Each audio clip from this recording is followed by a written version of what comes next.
더불어민주당 선관위에서 정한 원칙에 따르고 있다는 점 미리 말씀드리겠고요.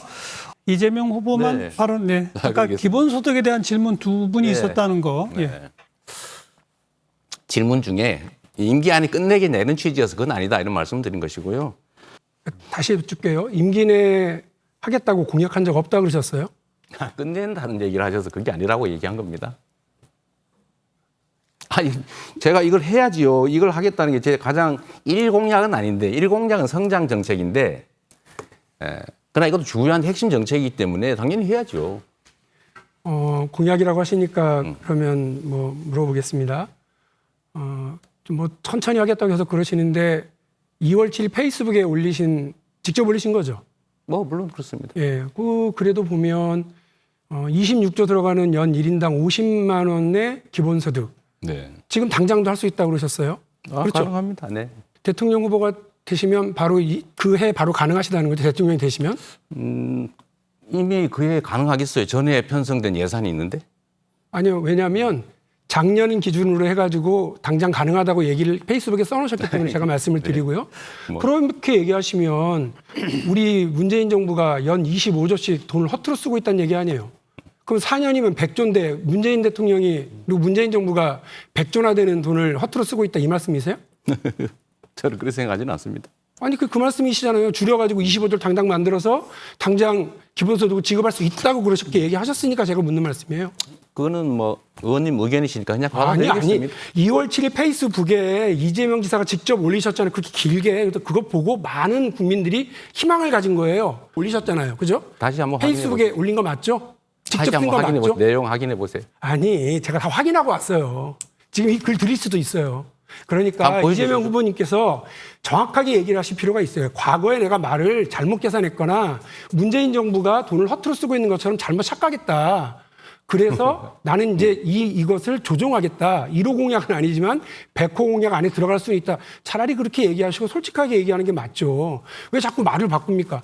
윤석열 전 총장에 대해서요. 뭐 정책 없다고 뭐라고 하셨던데 윤석열 총장 흉볼 거 없습니다. 그 양반은 한 말이 없지 한 말을 뒤집은 적은 없어요. 근데 이재명 후보님은 했던 말도 지금 뒤집으니까 국민들이 할 말이 없지 않습니까?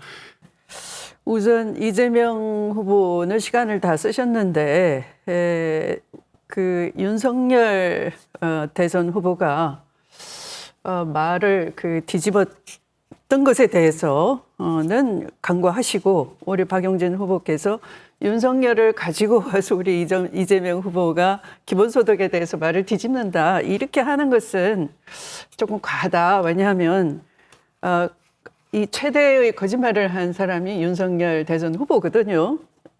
검찰총장으로서 정치 중립 의무 위반 아니다라고 법원을 속이고 직무 배제 판결로 그걸 뒤집어서 사실은 스스로 정치를 지금 하고 있는 거거든요. 그래서 정책을 비판하면서 정책의 뭐가 이렇다라고 짚어주는 건 모르겠으나 그 윤석열을 후보를 가지고 와서 우리 후보를 비난하는 것은 원팀으로 가는데 대단히 바람직하지 않은 것 같아요. 윤석열이 정책을 얘기한 바가 없다 그 말씀을 드린 거예요. 네, 알았습니다. 예. 네, 그리고 네, 추미애 그 후보님 지원해 주셔서 각별히 감사드립니다. 저는 법률가라서 언제나 정확한 걸 좋아합니다. 우리가 공식적으로 선거운동이 개시되기 전에 공약하면 선거법 위반입니다. 그런 의미에서 아직 공약을 한 게 없다 이 말씀 드린 것이고요.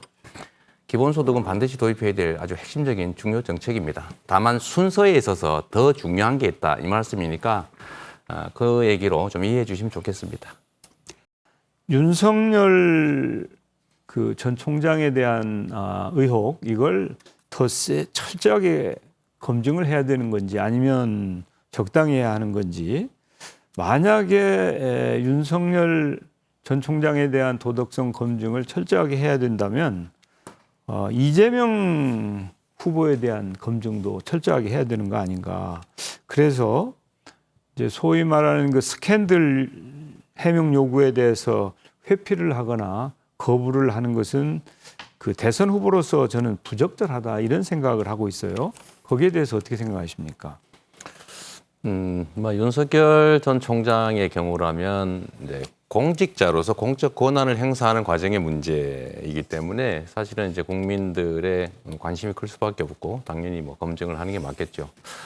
또 후보 개인의 이제 사적 관계, 그러니까 뭐 예를 들면 가족사라든지 뭐 이런 부분들에 대해서도 뭐 충분히 검증할 수 있다고 생각하고 뭐 전에도 말씀드렸습니다만 저희 이제 형제간의 불화가 시작된 계기는 이제 안타깝게도 이제 시장 당선 후에 시정을 개입하고 공무원들에게 이제 뭐 어쨌든 억압적 폭력적 행위를 하고 또 어머니에게 뭐 할 수 없는 뭐 폭언이나 협박이나 뭐 폭행 사건들이 벌어져서 제가 갈등이 생겼고 그 과정에 이제 가족 간의 다툼이 이제 녹음이 돼서 이렇게 무리를 일으키고 있는 상태인데 뭐 자주 말씀드렸던 것처럼 그 부분은 뭐 저희 불찰이고 당연히 뭐 책임지고 사과드리도록 하겠습니다. 어떤 거 말씀하시나요? 그러니까 그 소위 말하는 스캔들에 대해서 이제 그 얘기는 이제 그만합시다 이렇게 말씀하셨는데 그럼 제가 혹시 바지 한 번 더 내릴까요? 그거하고는 다른 어떻게 하라는 겁니까? 아니 이제 국민들이 납득하실 수 있도록 네. 말씀을 시간이 하셔야죠. 일단 다 됐습니다. 어떻게 합니까? 마침 다음 순서가 이재명 후보니까요. 네, 주도권 토론 5분 시작하시면서 뭐 미진한 답변이 있으면 더 하셔도 좋고요. 네, 알겠습니다. 아까 뭐 그 문제에 대해서는 특별히 더 드릴 말씀은 없고요. 우리 정세균 후보님께 제가 하나 좀 여쭤보겠습니다.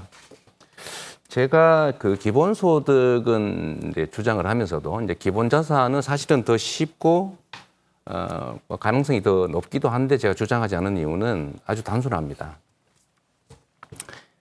기본소득은 일정하게 계속 지급되기 때문에 이제 지역화표를 지급해서 소비를 촉진할 수가 있죠. 이렇게 경제 선순환에 도움이 됩니다.